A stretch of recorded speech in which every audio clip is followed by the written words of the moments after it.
Alors, bonjour à tous. Comme vous avez eu l'information par courriel, le cours de vendredi, on va le remplacer par un cours en ligne. Vous allez faire quelques réflexions en lien avec l'activité qu'on a faite la semaine passée et la définition sur le développement professionnel qu'on va voir dans le cadre du présent cours. Donc, ce que je fais maintenant, vous en avez peut-être eu dans vos autres cours sous format hybride, c'est-à-dire que j'enregistre une capsule qui vous permet d'écouter un exposé magistral en lien avec un diaporama. Cette capsule-là ne devrait pas être trop longue, mais évidemment, ce n'est pas la seule partie du cours en ligne. Vous devez aussi travailler votre réflexion et commencer, tout ça, ça va vous aider à commencer le cours 1. Le cours 1, pardon, le travail 1. Donc, si on continue ici, donc, normalement, on aurait été en classe et il y aurait eu deux parties au cours. Cette première partie qui concerne la pratique réflexive et le développement professionnel, donc de mieux expliciter ce qu'est ce cours-ci et à quoi il sert. Et la deuxième partie qui était de bâtir la grille d'évaluation. Comme je vous ai dit, on va bâtir la grille d'évaluation au cours 3, ce qui vous donne une semaine de plus pour le travail 1, donc qui est à remettre au cours 4, mais vous pouvez déjà commencer à y penser. Vous avez suffisamment d'informations dans le plan de cours pour commencer ce travail-là. La grille d'évaluation va venir préciser, par exemple, le nombre d'exemples ou ce type de choses-là. On va y travailler en groupe la semaine prochaine. Donc, dans la première partie du cours, dans cette capsule-là, sans qu'on fasse un bilan des compétences en personne, je vais vous inviter quand même à réfléchir, à revenir en particulier sur la station 3, là, où il y avait les résultats d'apprentissage, puis on se demandait dans quel cours, comment ma formation m'a aidé jusqu'ici à accumuler des savoirs pratiques et théoriques. Donc, il y a aussi une mise en situation que j'ai rendue disponible sur le campus virtuel. Donc, c'est la mise en situation de Tania, la suppléante, un peu comme lors du premier cours, ceux qui ont, vous avez tous participé à la station 2, qui étaient les deux mises en situation. Là, il y avait Christian et Julie. Donc, je vous invite aussi à retourner sur ces mises en situation, à ajouter celle de Tania aussi, puis à vous questionner sur la mise en situation, sur ce qui est posé comme question, sur comment ces personnes-là pourraient agir et comment le développement professionnel peut les aider à réfléchir à ce qui s'est passé lors de ce qu'on pourrait appeler un incident critique là, en classe. Donc, on fait un retour réflexif sur une situation observée, une situation qui s'est passée dans le cadre d'un cours ou d'une classe à l'école et les gestes qui ont été associés. Donc, pour revenir plus particulièrement à la station 3, qui était avec les résultats d'apprentissage. Là, je vais vous expliquer, quand vous allez sur le campus virtuel, à la place où il y a les lectures, j'ai rajouté un dossier. Et ce dossier, ça s'appelle Retour sur le cours 1. Et quand vous l'ouvrez, vous avez des photographies de chacune des stations. Bon, à l'exception du plan de cours. Donc, les stations 2, 3 et 4, qu'est-ce que ça a donné comme travail? Qu'est-ce que ça vous a amené en groupe à compléter? Et ces éléments-là vont vous aider dans votre réflexion sur le développement professionnel. Donc, si à la place de prendre les résultats d'apprentissage du programme, on se demande plus les thèmes. Hein, les thèmes, après, on pourra les lier. On va revenir là-dessus aussi au cours 4. Donc, on va les lier vraiment aux résultats d'apprentissage, mais ces thématiques-là, elles sont multiples. Hein, vous avez évidemment tout ce qui est l'enseignement, donc les méthodes pédagogiques, tout ce que vous avez vu dans vos cours spécifiques de didactique, donc en lien avec votre matière spécialisée. Quand vous avez regardé comment étaient présentés les programmes cadres, donc les curriculums de l'Ontario. Vous avez normalement aussi, dans certains cours, parlé du milieu pluriethnique, du milieu francophone, aussi du contexte minoritaire francophone. Donc ça, vous êtes capable de savoir dans quel cours ça a été. Vous avez tout ce qui est de la gestion de classe, des élèves en difficulté ou à risque. Donc, votre cours d'enfance en difficulté, l'apprentissage, l'utilisation des TIC. Je crois bien que c'est à votre deuxième année que vous avez ce cours. Ce qui est mesure et évaluation, les pratiques d'évaluation. Et plus globalement, le rôle de l'école dans la société, donc cette question d'éducation à la citoyenneté. Vous pouvez peut-être penser à d'autres éléments. On va revenir là-dessus au prochain cours. Puis, autre chose que je vous demanderai de faire, c'est de prendre chacune de ces thématiques, celles qui sont en parenthèse, puis vous demandez, vous associez ça à quel cours ou à quel stage ou à quel savoir d'expérience que vous avez. Et aussi vous demandez, est-ce qu'il y a des éléments là-dessus sur lesquels je voudrais vraiment revenir?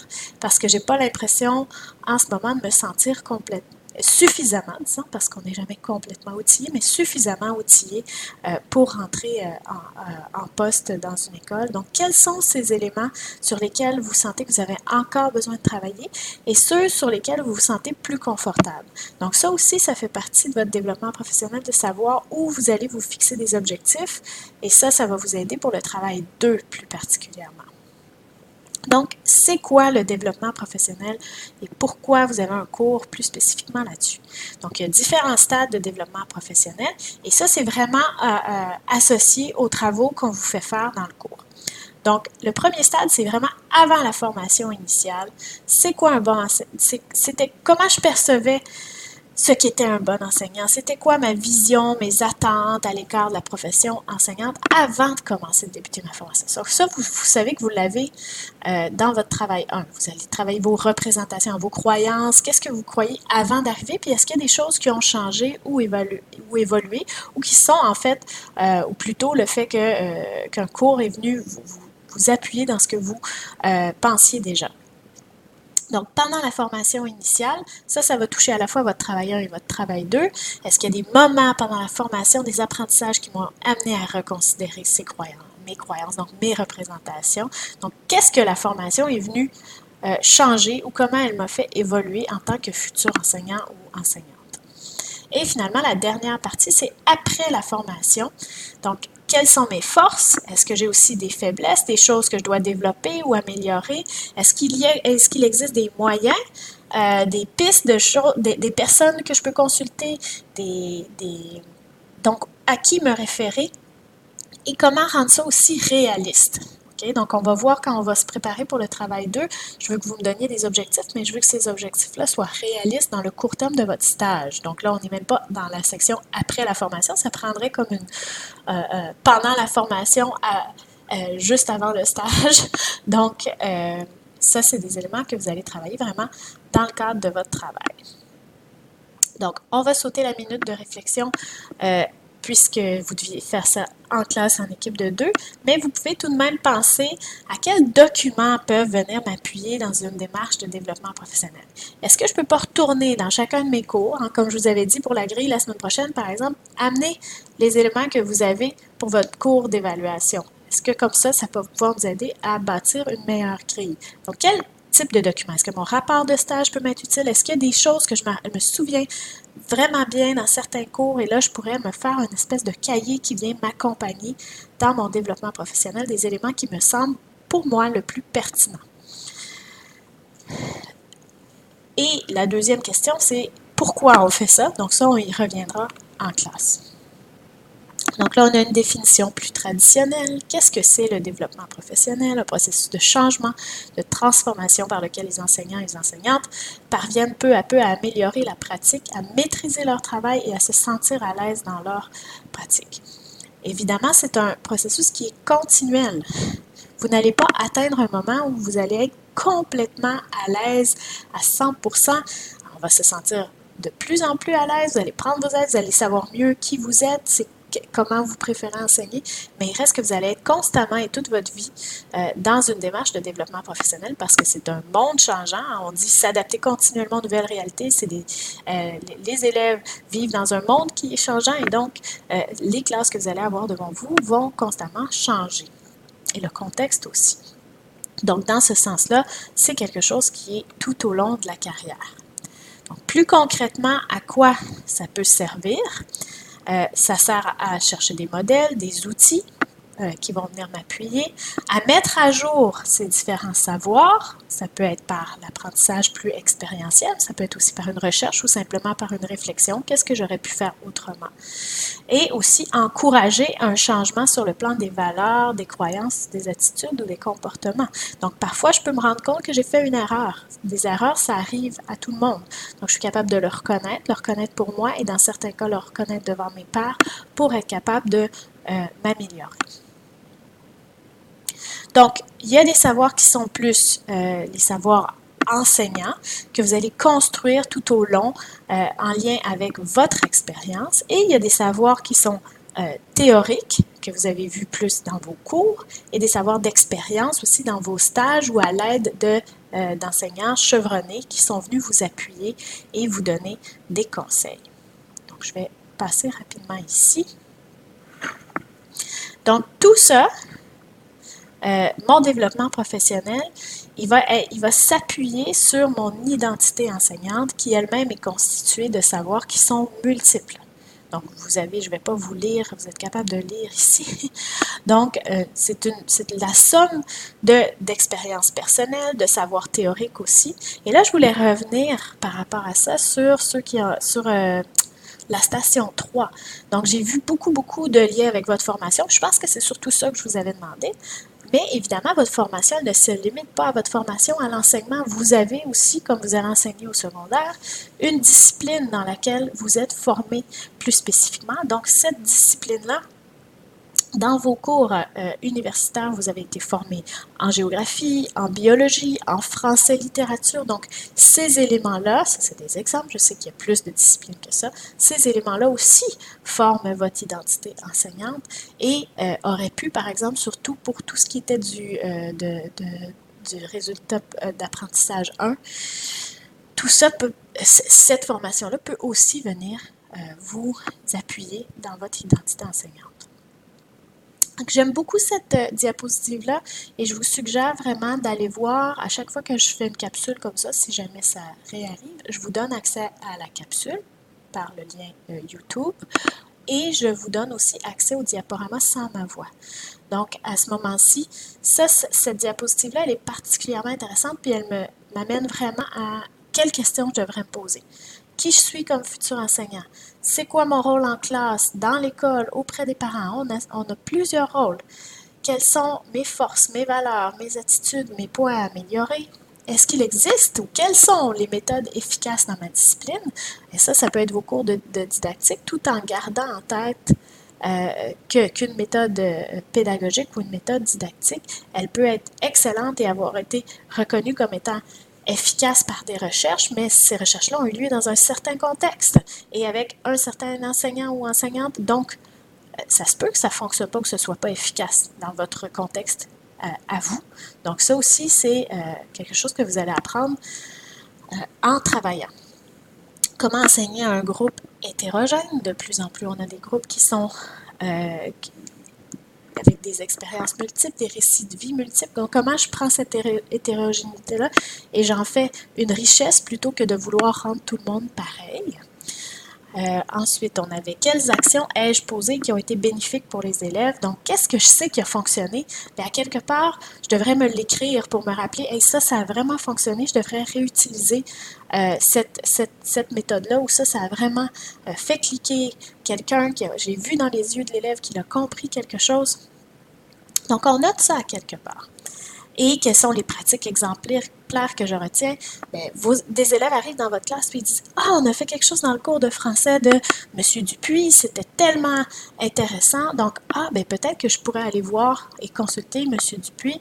Peut-être qu'il pourrait m'apprendre quelque chose ou quelque chose qui a vraiment fonctionné, puis voir si moi, c'est quelque chose qui m'intéresse. » Les particularités du milieu francophone, particulièrement milieu francophone, minoritaire, pluraliste, comment ça vient influencer ma manière d'enseigner et réfléchir constamment aux caractéristiques des élèves que j'ai en classe.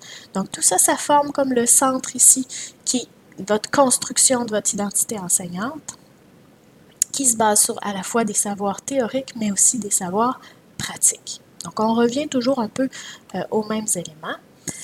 Donc, on n'a pas l'activité, mais ici, vous pouvez regarder les consignes qu'on avait mis par rapport à la mise en situation de Tania. J'aimerais que vous alliez lire cette mise en situation, comme je vous ai dit tantôt. Donc, on a déjà celle de Julie, de Christian, et là, on vient en rajouter une troisième mise en situation, Tania, la suppléante. Donc là, on parle beaucoup de gestion de classe. Allez voir ça, allez réfléchir à ça, puis au prochain cours, on va faire un retour en grand groupe. Finalement, dernière diapositive, la semaine dernière, ceux qui étaient dans la station 1 sur le plan de cours, on dit est-ce qu'on va avoir des documents pour nous épauler? Voici une liste de documents que vous pouvez consulter déjà en ligne qui sont particulièrement intéressantes en lien avec le contexte franco-ontarien pour ce qui est du développement professionnel. Donc, le programme Bâtir l'avenir, vous pouvez aller voir. Ça, c'est plus administratif, mais on veut voir où se placent les gens qui terminent leur formation, donc où ils décident d'aller enseigner. C'est tout de même intéressant là, dans un contexte de pénurie. Et là, ensuite, vous avez 3 programmes. Donc, vous avez le que vous connaissez peut-être de nom ou pas. Donc, c'est des programmes qui vont être importants pour vous. Je pense particulièrement ici au PIP-NE, donc le programme d'insertion professionnelle du nouveau personnel enseignant. Donc, ça, c'est vraiment quelque chose que vous pouvez aller regarder et on va en reparler.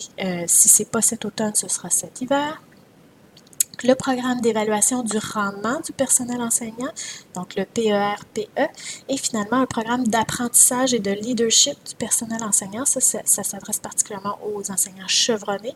Donc, c'est vraiment pour vous montrer encore une fois que le développement professionnel, c'est tout au long de votre carrière. Donc, voilà pour moi et pour cette petite capsule. Donc, je vois que j'ai fait 16 minutes, un petit peu plus, on va se rendre à 17 minutes. Je vous invite à aller regarder tout le résultat de ce qu'on avait fait au dernier cours, donc des différentes stations, dans la partie lecture. C'est la partie qui est marquée retour sur le cours 1. Donc, allez voir, j'ai pris en photo chacun de ces éléments-là. Puis, questionnez-vous à partir de ça. OK, bien, l'élève idéal, tout ça, est-ce que ça ne vient pas m'apprendre des choses sur mes représentations?